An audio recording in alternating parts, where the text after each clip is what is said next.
आप देख रहे हैं इंडिया टाउन न्यूज, भारत की बात। नमस्कार, आप देख रहे हैं इंडिया टाउन न्यूज और मैं हूं आपके साथ हर्षिता। स्वागत है आपका हमारे खास बुलेटिन खबरें मध्य प्रदेश की में, जहां हम आपको मध्य प्रदेश की महत्वपूर्ण खबरों से रूबरू कराएंगे। चलिए बुलेटिन की शुरुआत करते हैं। देश में लगातार हो रहे पेपर लीक और दिल्ली के जंतर मंतर पर प्रदर्शन कर रहे युवाओं पर हुए लाठीचार्ज के विरोध में पूर्व मंत्री सचिन यादव के नेतृत्व में कांग्रेस कार्यकर्ताओं ने सिरोंज में जोरदार प्रदर्शन किया। इस दौरान पूर्व मंत्री ने प्रदेश की भाजपा सरकार को आड़े हाथों लेते हुए गंभीर आरोप लगाए। यादव ने कहा कि भाजपा के पिछले 12 सालों के शासनकाल में 152 से अधिक बार प्रतियोगी परीक्षाओं के पेपर लीक हो चुके हैं, जिसने लाखों युवाओं के भविष्य को अंधकार में धकेल दिया है। जब छात्र दिल्ली के जंतर मंतर पर अपने अधिकारों और न्याय के लिए शांतिपूर्ण प्रदर्शन कर रहे थे तो उन पर बर्बर लाठीचार्ज कराया गया। सचिन यादव ने कहा कि युवाओं की मांगों को तुरंत पूरा किया जाए और पेपर लीक मामलों में लिप्त दोषियों पर सख्त कार्रवाई हो। कार्यक्रम में बड़ी संख्या में स्थानीय कार्यकर्ता और युवा उपस्थित रहे। देखिए, पिछले 12 वर्षों में लगभग 152 बार जो है पेपर लीक की घटनाएं हुई है और इससे लगभग 7.5 करोड़ जो छात्र हैं वो छात्र प्रभावित हुए हैं। जिस प्रकार से पूरे देश में जो शिक्षा व्यवस्था है, तो शिक्षा व्यवस्था जो बदहाल हो चुकी है, चाहे हम प्राइमरी एजुकेशन से बात कर लें,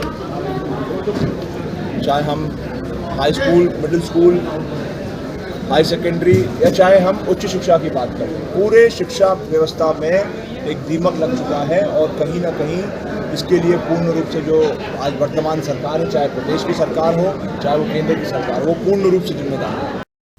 मध्य प्रदेश के धार पुलिस अधीक्षक सचिन शर्मा के निर्देशन में एवं अतिरिक्त पुलिस अधीक्षक विजय डावर के मार्गदर्शन में अमझेरा थाना प्रभारी राजू मकवाना निर्देश पर दसई चौक प्रभारी दिनेश यादव ने Swami Vivekananda higher secondary school Dasai में नशे से दूरी है जरूरी 2.0 अभियान के तहत जागरूकता कार्यक्रम आयोजित किया।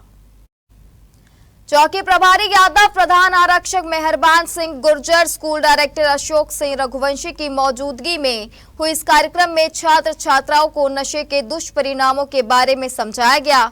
चौकी प्रभारी ने छात्रों को बताया कि नशा न सिर्फ एक व्यक्ति को बर्बाद करता है बल्कि पूरे परिवार, समाज और देश की तरक्की को रोक देता है। चौकी प्रभारी ने विद्यार्थियों को स्वस्थ व अनुशासित जीवन जीने और अपने आसपास के लोगों को नशे के खिलाफ जागरूक करने के लिए प्रेरित किया गया। छात्रों को नशा मुक्त भारत के निर्माण में योगदान देने के लिए शपथ दिलाई गई। दिल्ली के जंतर मंतर से उठी नीट पेपर लीक के विरोध की चिंगारी अब देश भर में फैलती जा रही है। धार में भी बड़ी संख्या में छात्र छात्राएं सड़कों पर उतर आए। घोड़ा चौपाटी से रैली निकालकर छात्र कलेक्टर कार्यालय पहुंचे, जहां उन्होंने प्रशासन के खिलाफ जमकर नारेबाजी की और कार्यालय का घेराव किया। प्रदर्शन के दौरान छात्र ज्ञापन सौंपने पहुंचे, लेकिन कलेक्टर के मौके पर नहीं पहुंचने से नाराज छात्र वहीं धरने पर बैठ गए। छात्रों का कहना है कि यह सिर्फ नीट परीक्षा का मुद्दा नहीं बल्कि देश के लाखों मेहनती छात्रों के भविष्य का सवाल है। पेपर लीक जैसे मामलों पर सख्त कार्रवाई नहीं हुई तो आने वाले पीढ़ियों को भी इसका खामियाजा भुगतना पड़ेगा। छात्रों ने सरकार से दोषियों पर कड़ी कार्रवाई, निष्पक्ष जांच और भविष्य में ऐसी घटनाओं को रोकने के लिए सख्त व्यवस्था लागू करने की मांग की है। छात्रों का कहना है कि जब तक उनकी मांगे पूरी नहीं होंगी तब तक उनका आंदोलन जारी रहेगा।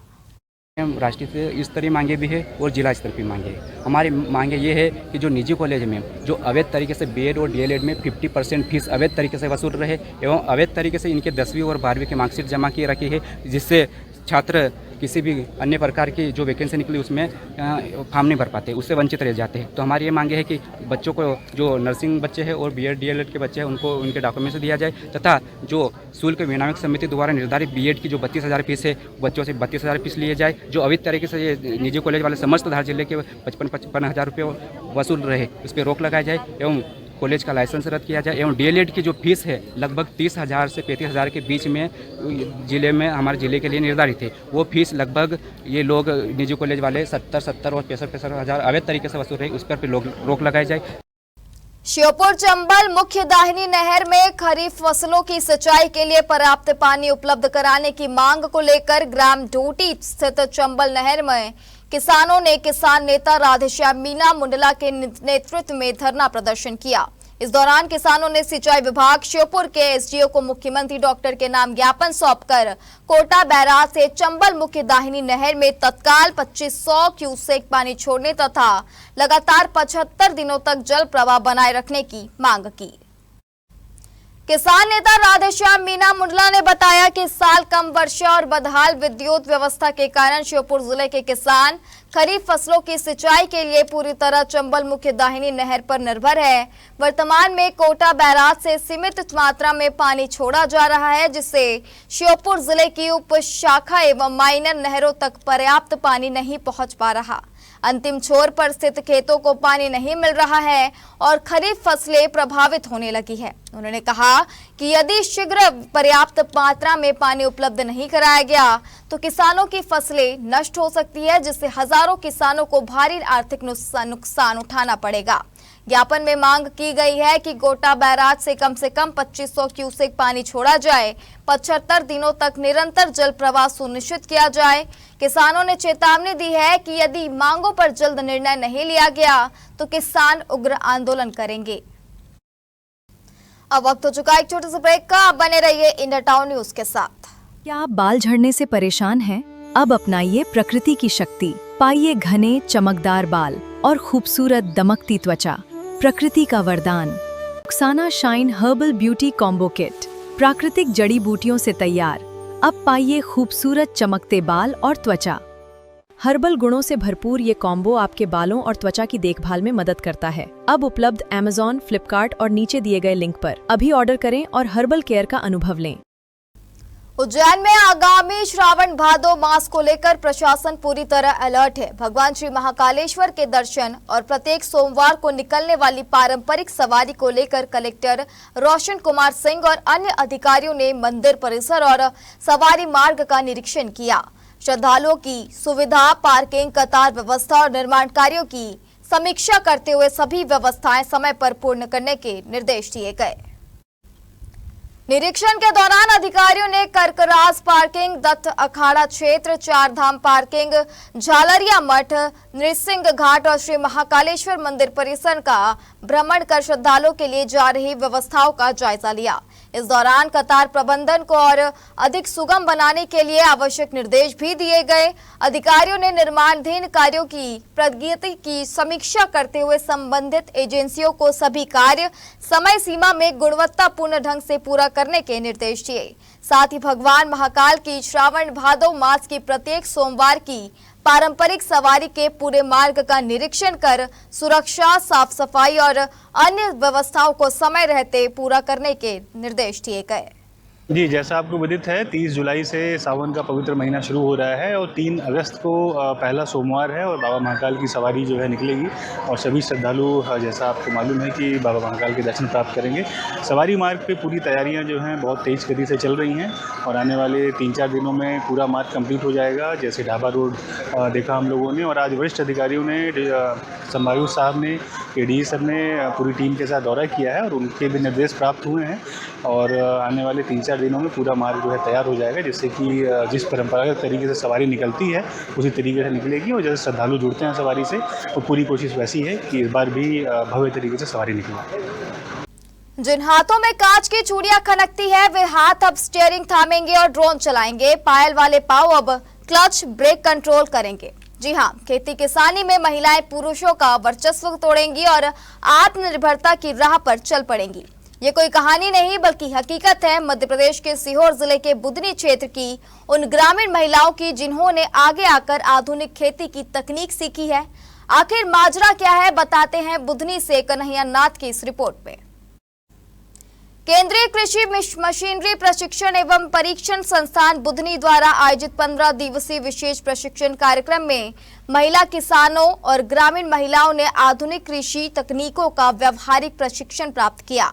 कार्यक्रम के तहत महिलाओं को ट्रैक्टर एवं पावर टीलर के सुरक्षित संचालन, रखरखाव तथा कृषि प्रसंस्करण मशीनों के उपयोग का प्रशिक्षण दिया गया। प्रशिक्षण के दौरान महिलाओं ने mini rice mill, oil expeller, flour mill, millet processing machine, पापड़ एवं सेवई निर्माण मशीन सहित विभिन्न मशीनों का भी संचालन सीखा। साथ ही उन्होंने कृषि ड्रोन, पैकेजिंग, मूल्य संवर्धन तथा मार्केटिंग की जानकारी भी दी गई। प्रशिक्षण में महिलाओं को कृषि आधारित उद्योग स्थापित करने, बैंक ऋण, सरकारी योजनाओं एवं स्वयं सहायता समूहों के माध्यम से स्वरोजगार शुरू करने के लिए प्रेरित किया गया। फीडबैक के दौरान महिलाओं ने बताया कि अब उनमें आत्मविश्वास बढ़ा है और वे कृषि यंत्रों का संचालन स्वयं करने के साथ कृषि प्रसंस्करण आधारित व्यवसाय भी शुरू करना चाहती है। निदेशक डॉक्टर BM नांदेड़े ने कहा कि महिला प्रशिक्षण प्रकोष्ठ ग्रामीण महिलाओं को आत्मनिर्भर बनाने की दिशा में प्रभावी भूमिका निभा रहा है तथा भविष्य में भी ऐसे प्रशिक्षण कार्यक्रम जारी रहेंगे। मैं 4th ग्रुप से हूँ यहाँ पर TTC में, और मैंने TTC ग्रुप में बहुत अच्छे से सीखा यहाँ पर, और सर लोगों ने जो हमारे साथ सपोर्ट किया, उनका जो मोटिवेशन हमें मिला है, उससे हमने और अधिक ज़्यादा से ज़्यादा कोशिश करी है समझने की, सीखने की। और हम लोगों को सर ने बहुत ज़्यादा अच्छे से समझाया, जो अभी तक हम लोग ट्रैक्टर्स के बारे में नहीं जानते थे, बिल्कुल हमें उसकी ABCD भी नहीं पता थी, लेकिन सर ने हमें जो मोटिवेशन दिया उससे हम एक एक पार्ट्स के बारे में जान पाए। हमें अपने को पता चला कि हम लोग ट्रैक्टर्स कैसे चला सकते हैं, कैसे बैठते हैं, कैसे उसको और ओपन करते हैं, स्टार्ट करते हैं, चलाते हैं, कैसे हम उसमें गियर लगाते हैं, कैसे हम क्लच के बारे में, इसके गियर के बारे में सारे पार्ट्स जो हैं हम लोगों ने बहुत अच्छे से समझे और सर ने हमें बहुत अच्छे से समझाया। मैंने यहाँ 10 दिन की ट्रेनिंग ली है कृषि विभाग में, मशीनरी में। मैंने यहाँ आलू, पोटैटो, तेल निकालना, पापड़, चिप्स बनाना, ये सब मशीनें देखी है, सीखी है, उनको चलाना सीखा है, उनकी सफाई करना, ग्रेडिंग करना, और जो हम लंबे समय तक पैकिंग करके कैसे स्वस्थ रख सकते हैं वो सब सीखा है मैंने, और सेवई बनाना सीखा। और यहाँ पर आके संस्था में मैंने बहुत कुछ सीखा हैगा, और मैं सभी महिलाओं से यही कहना चाहती हूँ कि आप लोग भी यहाँ पर आए हैं तो सभी लोग यहाँ से जो कुछ भी सीखा है, जैसे कि मशीन पे चिप्स बनाना, पापड़ बनाना, आटा चक्की में आटा पीसना, और बाकी जो भी आप लोगों ने सीखा है, तो मैं सभी से यही कहूँगी कि यहाँ आए हैं, जिस काम के लिए आप लोग आए हैं तो वो काम करना, और सभी महिलाएं अपने मिस्टर के कंधे से कंधे मिलाकर। यहाँ एग्रो प्रोसेसिंग है जिसमें मशीनों का प्रशिक्षण दिया जाता है, और हमने पहले दादी, परदादी और बाकी लोगों से सीखा था कि हाथों से बनाया जाता है, लेकिन ये डिजिटल का ज़माना है और इसमें मशीनीकरण का ज़माना है। इससे हमें मशीनों द्वारा चिप्स बनाना, पापड़ बनाना, सेवैयाँ बनाना और बाकी चीज़ों मसालों की मशीन से मसाले बनाना, बाकी चीज़ें सिखाई गई है। राहुल गांधी को हिरासत में लिए जाने और नीट पेपर लीक के विरोध में भेरुंदा विधानसभा क्षेत्र के रेहटी और भेरुंदा में कांग्रेस कार्यकर्ताओं ने जोरदार प्रदर्शन किया। रेहटी में पुतला दहन से पहले पुलिस और कांग्रेस कार्यकर्ताओं के बीच झूमाझटकी की स्थिति बन गई, जबकि भेरुंदा में कांग्रेस ने जुलूस निकालकर सड़क पर प्रदर्शन करते हुए केंद्र सरकार का पुतला फूंका। भेरुंदा विधानसभा क्षेत्र में ब्लॉक कांग्रेस कमेटी रेहटा एवं भेरुंदा ब्लॉक कांग्रेस कमेटी के नेतृत्व में विरोध प्रदर्शन किए गए। कांग्रेस कार्यकर्ताओं ने राहुल गांधी की गिरफ्तारी और नीट पेपर लीक मामले को लेकर केंद्र सरकार के खिलाफ जमकर नारेबाजी की। रेहटी में पुराने बस स्टैंड पर आयोजित धरने के बाद कांग्रेस कार्यकर्ता धर्मेंद्र प्रधान का पुतला दहन करने की तैयारी कर रहे थे। इसी दौरान सिविल ड्रेस में मौजूद पुलिसकर्मी पुतला अपने कब्जे में लेने पहुंचे, जिस पर कांग्रेस कार्यकर्ताओं और पुलिस के बीच झूमाझटकी हो गई। घटना के दौरान कार्यकर्ताओं ने थाना प्रभारी राजेश कहारे के सामने नाराजगी जताई। बाद में थाना प्रभारी ने समझाइश देकर स्थिति को शांत कराया और मामला नियंत्रित किया गया। वहीं भेरुंदा में कांग्रेस कार्यकर्ताओं ने जुलूस निकाला, केंद्र सरकार के खिलाफ नारेबाजी की और पुतला दहन किया। प्रदर्शनकारियों ने आरोप लगाया कि सरकार लोकतांत्रिक अधिकारों का दमन कर रही है और युवाओं के भविष्य से जुड़े नीट पेपर लीक जैसे गंभीर मुद्दों पर जवाब देने से बच रही है। कांग्रेस नेताओं ने राहुल गांधी की गिरफ्तारी की निंदा करते हुए दोषियों के खिलाफ कार्रवाई और युवाओं को न्याय दिलाने की मांग की। दोनों स्थानों पर बड़ी संख्या में कांग्रेस पदाधिकारी और कार्यकर्ता मौजूद रहे। श्योपुर जिले के कराहल कस्बा स्थित मुख्य बाजार के पास निर्मित पार्क की सरकारी भूमि को भूमाफिया और अतिक्रमणकारियों से मुक्त कराने में स्थानीय प्रशासन के हाथ पांव फूल रहे हैं। पूर्व कलेक्टर अर्पिता वर्मा ने भी इस शासकीय भूमि से तत्काल अतिक्रमण हटाने और सीमांकन कड़ा करने के निर्देश दिए थे। इसके बावजूद निचले स्तर का प्रशासनिक अमला हाथ धरे बैठा है। पार्क की करोड़ों की जमीन हथिया ली गई है। पूर्व कलेक्टर अर्पिता वर्मा ने मामले को संज्ञान में लेकर अधिकारियों को कार्रवाई के निर्देश दिए थे। कलेक्टर के स्थानांतरित होते ही कराहल का राजस्व अमला फिर से गहरे नींद में सो गया। पार्क पर अवैध निर्माण और व्यावसायिक गतिविधियों के कारण सड़कें संकरी हो गई है, जिससे बाजार में आए दिन जाम लग रहा है। बच्चों के खेलने और आम जनता के शुद्ध वातावरण के लिए आरक्षित यह भूमि अब पूरी तरह रसूखदारों की जागीर बनती जा रही है। प्रशासनिक उदासीनता से नाराज कराहल के नागरिकों और व्यापारियों ने एक बार फिर मोर्चा खोल दिया है। चेतावनी दी गई है कि यदि अतिक्रमण जल्द ध्वस्त नहीं किए गए तो व्यापारी और नागरिक चक्का जाम और उग्र आंदोलन करेंगे। वहीं कराहल एसडीएम ने कहा कि 24 घंटे में अतिक्रमण हटा दिए जाएंगे। बेसिकली शुरू से पार्क के लिए आवंटित थी बरसों पूर्व से, पर समय के साथ पंचायत ने इस पर ध्यान नहीं दिया, जबकि स्थानीय व्यक्तियों ने कई बार इसके लिए मुद्दा भी उठाया। कलेक्टर साहब के पास भी इसी समस्या को लेकर गए, पर पंचायत ने ध्यान न देने के कारण इस पर कुछ लोगों ने कब्जा कर लिया है। यहाँ पे पार्क बनना चाहिए। यहाँ पे गंदगी बहुत सारी है। अच्छा, यहाँ गंदगी भी बहुत रहती है। बहुत कूड़ा कचरा डालते हैं चारों तरफ के। यहाँ के लोग सभी लोग डालते हैं। सभी लोग डालते हैं। ये क्या फालतू जगह डाली है ना यहाँ। अच्छा, खाली जगह डाली है। नहीं है, इसकी देखभाल है नहीं है। स्टाले रगली साहब पूरा कचरा पूरा मोहल्ले का यहीं डालते हैं। गाड़ी वाले भी डाल जाते हैं यहाँ पे, बाजार वाले, सफाई वाले। इसकी देखभाल ही नहीं है कुछ भी। और अतिक्रमण भी कर रखा है लोगों ने। यहाँ गुमटियाँ रखी हुई हैं। हाँ, गुमटी रखी हुई है ना यहाँ पे। देखभाल नहीं है कुछ भी यहाँ पे। तो क्या ग्राम पंचायत की लापरवाही है क्या इसमें? और क्या। हमारी खास बुलेटिन खबरें मध्य प्रदेश की में फिलहाल इतना ही। आप बने रहिए इंडिया टाउन न्यूज के साथ। नमस्कार। आप देख रहे हैं इंडिया टाउन न्यूज, भारत की बात।